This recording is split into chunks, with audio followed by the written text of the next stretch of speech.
عمران خان صاحب ہمارے prime minister of Pakistan, ان کے آفیشیل اکاؤنٹ سے آ گئی ہے کہ مولانا خادم حسین رضوی انتقال کر گئے ہیں، انا للہ و انا الیہ راجعون. ٹھیک ہو تو یہ ٹھیک کنفرم ہو آئی تھی. بہت شکریہ. تو یہ اس کا مطلب ہے کہ پھر ایک مصدقہ خبر ہو گئی ہے اور نہایت افسوسناک خبر یہ پھر اس کو کہنا چاہیے. اور میرے خیال سے پاکستان، میں اس کو اب جو کہ بیان کرنا چاہ رہا ہوں، خادم حسین رضوی صاحب جو ہیں یہ 1966 کے اندر پیدا ہوئے ہیں اور پنجاب کی ایک آپ یہ سمجھیں کہ ڈسٹرکٹ ہے اٹک، اس کا پنڈی غیب ایریا ہے، اس کے اندر ان کی پیدائش رضوی صاحب کی ہوئی تھی. اور یہ ایک ایکسیڈنٹ ہوا تھا، کیونکہ میں وہ چیزیں بتانا چاہ رہا ہوں کہ جو لوگوں نے آج ان کو دیکھا ہے، ان کی پرانی تقریریں جو ہیں وہ بھی موجود ہیں، مگر یہ نوجوانوں کے اندر جو مقبول ہوئے ہیں علامہ خادم حسین رضوی صاحب، وہ ہوئے ہیں بعد میں جب آسیہ بی بی اور ممتاز قادری کا کیس آیا. اس وقت ان کو انٹرنیشنل میڈیا کی لائم لائٹ ملی ہے، تو وہ یقیناً 2011 میں ہے. مگر جو ان کی جو ٹانگیں ہیں، جو ہینڈی کیپ، یہ مفلوج ہوئے ہیں، وہ ایک واقعہ ایکسیڈنٹ ہوا تھا جو کہ راول پنڈی سے جو ہے وہ لاہور جاتے ہوئے رستے میں ہوا تھا، اور ان کا ڈرائیور جو ہے وہ سو گیا تھا. گجرانوالہ کے قریب یہ ایکسیڈنٹ ہوا تھا غالباً، اگر میں غلط نہیں ہوں تو 2005 یا 6 کے اندر، ہاں 5 یا 6 کے اندر جو ہے یہ واقعہ پیش آیا تھا. اور ان کے جو ڈرائیور تھے وہ سو گئے تھے ڈرائیونگ کرتے، اور ایکسیڈنٹ ہوا اور یہ ویل چیئر پر آ گئے تھے. مگر اس شخص نے، اس مرحوم نے، اللہ تعالیٰ بخشش فرمائے، کہ اپنی اس کمزوری کو، اپنی جو ہے نا وہ، یا اس مفلوجی کو، یا اس معذوری کو اس نے عذر نہیں بنایا کہ وہ اپنے دینی جو کام ہے ان سے وہ سبکدوش ہو سکے. ان کا اپنا ایک انداز ہے، جس طرح کوئی بھی فکر ہے اس کی تبلیغ اور تشریح کرنے کا ایک انداز ہوتا ہے. کچھ لوگ ہیں وہ بڑے معصومانہ انداز میں، بڑے مفکرانہ انداز میں کرتے ہیں، کچھ مجادلانہ انداز میں، مناظرانہ انداز میں، اور انقلاب کے انداز میں وہ رکھتے ہیں. تو علامہ خادم حسین رضوی صاحب کا انداز یہ تھا، وہ جارحانہ انداز تھا ان کا. اور پھر مجھے جو چیز سب سے زیادہ پسند تھی خادم حسین رضوی صاحب میں، وہ تھی ان کی جو اقبالیات، یعنی وہ فلسفہ اقبال کو کس طریقے سے جوانوں کو بیدار کرنے میں اور شاہینوں کو پھر دوبارہ اس پرواز کرنے میں، اور یہ بتانے میں کہ پرواز تو دونوں کی ہے ایک فضا میں، کرگس کا جہاں اور ہے، شاہی کا جہاں اور، الفاظ و معانی میں تفاوت نہیں لیکن ملا کی اذا اور ہے، مجاہد کی اذا اور. تو علامہ خادم حسین رضوی صاحب ایک لمبے عرصے بعد پاکستان میں جو نوجوانان ہیں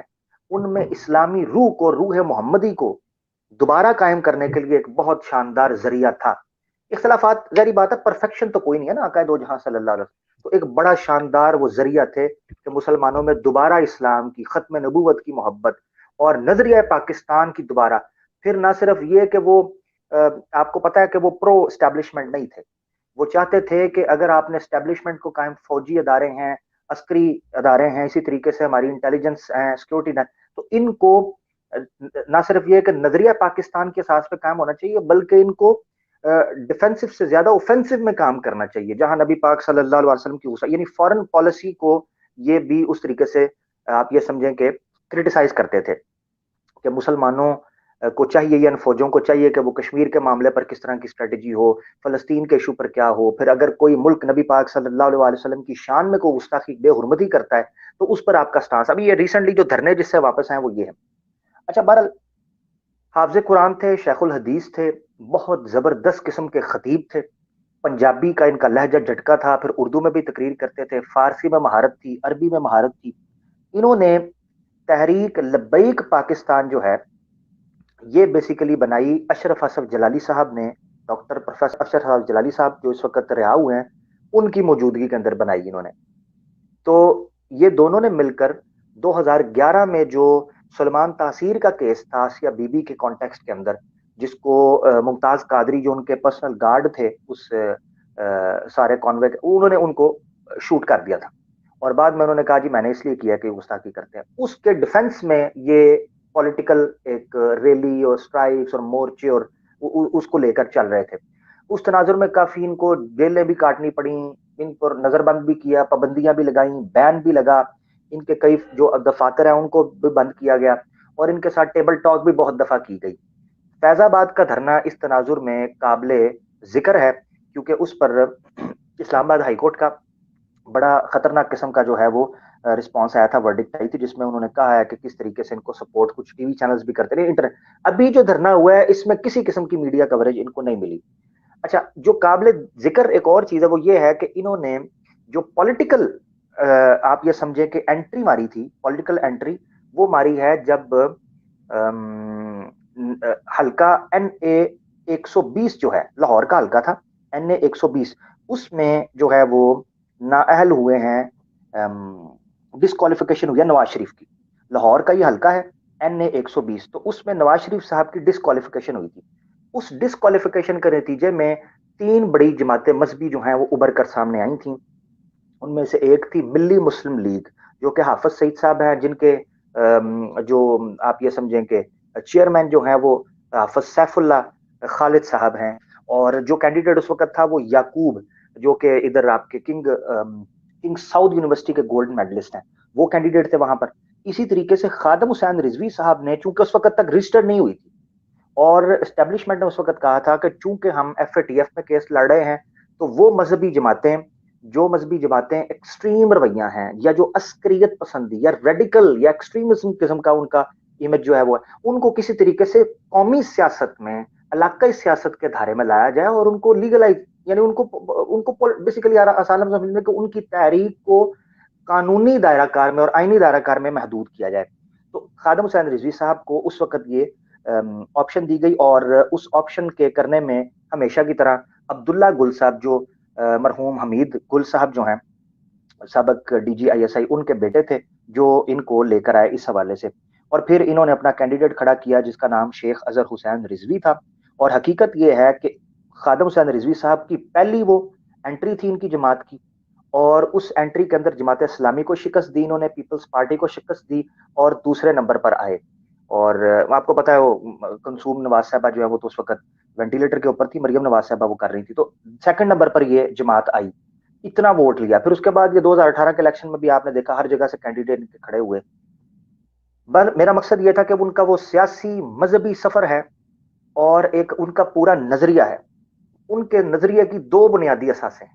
بلکہ میں اگر اس کو ایک سنگولیرٹی, انیشل سنگولیرٹی جسے کہتے ہیں, اس پر کھڑا کرنے کی بات کروں تو عشق رسول. وہ کہتے ہیں کہ میری زندگی کا مقصد جو ہے نا وہ صرف اور صرف ہے کہ عشق رسول میں غرق ہو جاؤں, اور عشق رسول میں ڈوب کر میں نہا کر نکلوں, اور صرف میں, یعنی فنا فی الرسول, فنا فی عشق رسول, یہ ان کا فلسفہ تھا. یہی ان کا اقبال سے وہ لیتے تھے کہ محمد سے وفاتون ہے تو ہم تیرے ہیں, یہ جہاں چیز ہے کیا لوح قلم تیرے ہیں. میری یہ گزارش تھی کہ علامہ خادم حسین رضوی صاحب ایک بہت بڑا ویکیوم ہے. اس میں ایک ہماری قوم کو, جو ہمارے لوگ ہمیں سن رہے ہیں, اور یہ میسج جہاں تک جائے گا, میں ان لوگوں کو ایک مشورہ دینا چاہتا ہوں, نصیحت کرنا چاہتا ہوں, بڑی ادنا سی, بڑی خاکسار کے اعتبار سے, بڑی انکساری کے ساتھ. یہ ہے کہ آپ کو پتا ہے جب فیض آباد دھرنا چل رہا تھا تو اس کے نتیجے میں سمیع الحق صاحب کا مرڈر ہوتا ہے اسلام آباد کے اندر, بحریہ کے کچھ اپارٹمنٹس کے اندر, کچھ گھروں کے اندر, این اس ٹائم کے اوپر جس ٹائم وہ تحریک سے واپس آتے ہیں. اسی طریقے سے خادم صاحب جو ہے فیض آباد کا دھرنا ختم کرنے کے بعد آئے ہیں, تو ان کا انتقال ہوا ہے ابھی تک. تو اب میری عادت ہے کہ میں جب واقعات کو دیکھتا ہوں تو میں ان میں چین آف کنیکشن جو ہے اس کو ڈھونڈنے کی اس لیے ضرورت ہوتی ہے کہ ہمارا ملک اس وقت 5th جنریشن میں پراکسی وار کا شکار ہے, ہم ہائبرڈ جو وار کا اس میں. تو یاد رکھیں کہ اس وقت ہر قسم کا کوئی طریقہ اختیار کیا جائے گا دشمن کی طرف سے. میں نہیں کہہ رہا کہ علامہ خادم صاحب کو جو ہے نا وہ نعوذ باللہ کوئی اسیسینیٹ کیا گیا ہے, یا ان کو کوئی نعوذ باللہ کوئی اس طرح کا معاملہ کیا گیا ہے. میں بہر صورت یہ کہہ رہا ہوں کہ اب ہمارے مسلمان کارکنان کو, بالخصوص جو تحریک لبیک پاکستان سے تعلق رکھتے ہیں,